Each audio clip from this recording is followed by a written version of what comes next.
मुंबई गोवा महामार्गावर मोठी वाहतूक कोंडी झाली आहे। माणगाव जवळ वाहनांच्या 3 ते 4 किलोमीटर पर्यंत रांगा लागल्या आहेत। मुंबई गोवा महामार्गावर ही मोठी वाहतूक कोंडी बघायला मिळते आहे। माणगाव एसटी स्टँड पासून साधारण 3 ते 4 किलोमीटर पर्यंत वाहनांच्या रांगा लागल्या आहेत। अतिशय संथ गतीने वाहनं पुढे सरकत आहेत। सलग सुट्ट्यांमुळे पर्यटक मोठ्या संख्येने पावसाळी पर्यटनासाठी रायगडमध्ये दाखल होत आहेत। त्यामुळे महामार्गावर वाहनांची वर्दळ वाढली आहे। विशेषतः कोकणात येणाऱ्या वाहनांची संख्या वाढल्याने पर्यटक प्रवाशांना वाहतूक कोंडीचा सामना करावा लागतोय। पावसाची संततधार सुरू असल्याने महामार्गावर अन्यत्र देखील वाहनांचा वेग मंदावला आहे।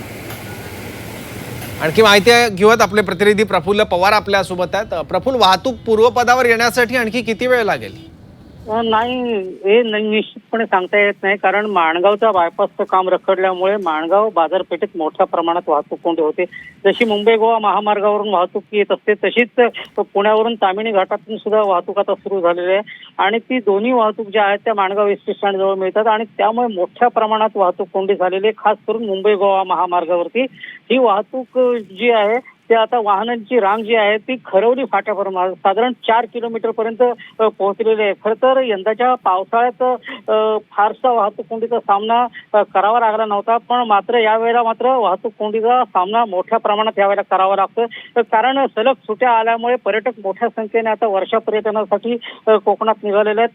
खरं तर काही दिवसांपूर्वी झालेल्या दुर्घटना होत्या त्यामुळे वर्षा पर्यटनावर निर्बंध आले होते, मात्र ते आता थोडेफार शिथिल झाल्यामुळे पर्यटक पुन्हा एकदा कोकणात वळलेले आहेत। त्यामुळे मुंबई गोवा महामार्गावरती वाहनांच्या प्रचंड रांगा लागलेल्या आहेत। त्यातून आता पाऊस पडायला सुरुवात झालेली आहे। कोकणात काही दिवस पावसाने विश्रांती घेतली होती, त्यामुळे पाऊस सुरू झालेला आहे आणि त्यामुळे पर्यटकांचा उत्साह वाढलेला आहे। पर्यटक मोठ्या संख्येने कोकणात येतात, त्यामुळे ही वाहतूक कोंडी झाल्याचं सांगितलं जात आहे। मात्र पोलीस ही वाहतूक कोंडी सोडवण्याचा प्रयत्न करत आहेत, मात्र मुंबईकडून येणाऱ्या वाहनांचा ओघ काही कमी होत नाही। त्यामुळे ही वाहतूक कोंडी कधी सुटेल हे सांगणं अशक्य होऊन बसलेलं आहे।